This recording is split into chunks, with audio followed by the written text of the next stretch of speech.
ఈ రోజు సంఘ శాఖలు ఏమంటున్నాయి? అదిగో మేము అనాథాశ్రమాలను స్థాపిస్తున్నాం, అదిగో మేము ఆసుపత్రుల్లో ఉచితంగా కట్టిస్తున్నాం, ఉచితంగా అందరికి ఇల్లులు ఇస్తున్నాం, ఉచితంగా గేదెలు ఇస్తున్నాం, ఉచితంగా పుట్టి మిషన్లు ఇస్తున్నాం, మేము ఇవన్నీ హెల్ప్ చేస్తున్నాం, మేము క్రిస్మస్ కావుతోడే పేదోళ్ళకి అందరికి బట్టలు పంచి పెడతాం. ఇవన్నీ ఏసే క్రియలు కావు, శాస్త్రపరిచల క్రియలు అవి. అవి నీతి క్రియలే, కానీ శాస్త్రపరిచల క్రియలు అవి. అందుకే శిష్యులతో ఏమన్నాడంటే, శాస్త్రులు పరిశీలన సతికేల క్రియల కంటే వాళ్ళ నీతి కంటే మీ నీతి అధికం కావాలన్నారు.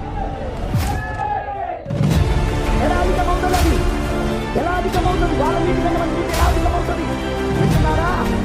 మన కూర్చిన లేఖనాలు ఏవైతే బైబిల్లో ఉన్నాయో వాటిని కాలంలో వధువు చేసినప్పుడు విలియం బ్రెన్హామ్ గారికి చరిత్ర రాబడ్డదో ఆయన దాన్ని నిర్వహించి చేశారు. కానీ అంతటితో ఆగలేదు.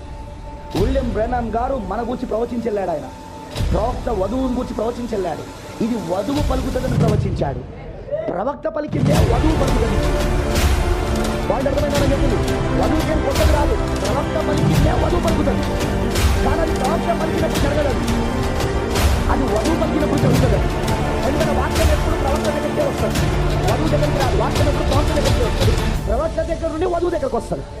అంటే ఇప్పుడు ప్రవక్త నోటి నుండి వచ్చిన ఆ వాక్యాన్ని ప్రవక్త పలికినప్పుడు జరగలేదు, కానీ